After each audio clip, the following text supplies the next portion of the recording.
This piece is called Can You See Me Now? And it appears in Visible, a Femmethology, which is being published by Homo Factus Press and will be released in spring 2009. Can you see me now? I always ran away from femininity, especially my own. I spent my childhood a failed tomboy. My bedroom was perpetually littered with families of toy cars and collages of the baseball cards I wished I could find joy in collecting. I convincingly feigned hatred of ruffled dresses and patent leather shoes, but secretly I was always dreaming of feeling safe enough to be pretty.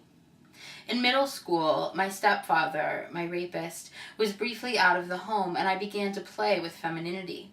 Cloaked in rainbows and paradoxically lusting after the goth girls, I looked like a preteen drag queen. For the first time, I remember being happy and unashamed of my body as I walked the halls of the junior high school in neon orange heels, a lime green dress with black and white checkered tights. And then he came home. I was the only girl at the co-ed baseball tryouts that year. When I was 17, I came out as a lesbian and immediately struggled with a fear that no one could see me. I worried that I wasn't gay enough, that the ponytail nearly reaching my ass anchored me firmly into the realm of heterosexual. Each night I see it transfixed by the glowing computer screen, bringing radical queer voices into my semi-rural bedroom, plastered with pictures of country artists I'd painstakingly cut from magazines. It was here that I received my first lesson in queerness. I learned the lingo, the dress, what music was cool, and what books I should try to sneak out of the public library when my family wasn't looking.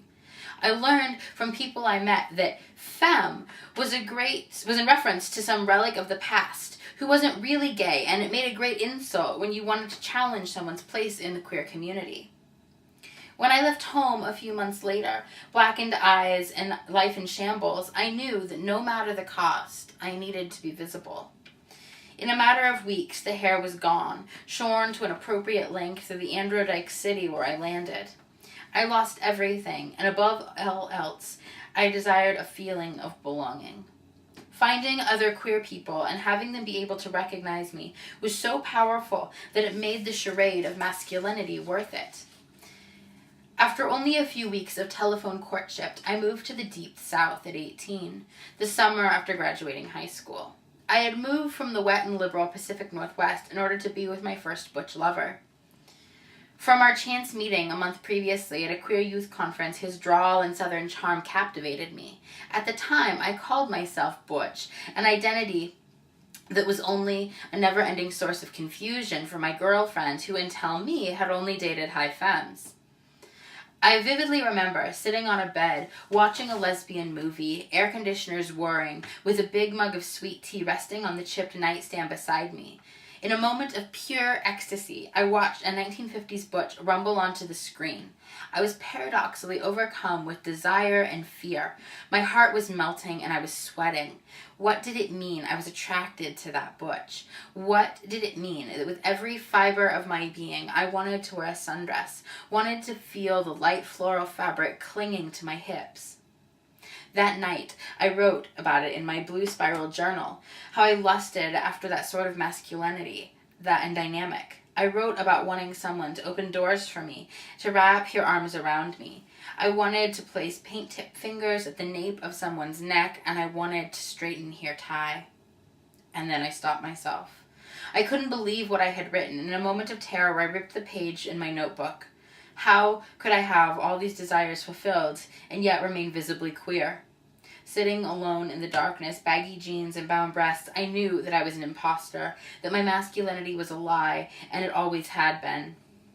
The ice from my tea long melted. I vowed I would never admit my truth out loud. I still saw anything feminine as weak, and I promised myself that I would never again be anyone's victim. Later that year, I came out as trans and started identifying as male.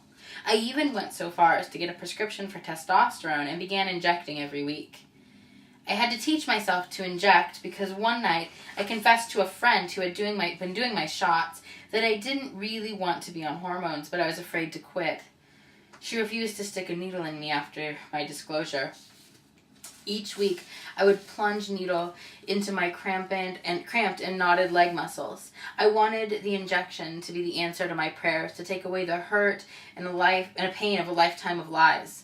I had carried my childhood fantasy of becoming a tomboy into adulthood. By this time, I had repeatedly failed at butch, and I saw hormones as a way out. So long as I had a needle in my leg, no one could question my identity. I lived that way for 2 years. I came out as Femme on a train, sobbing next to my partner. I sat there and cried as I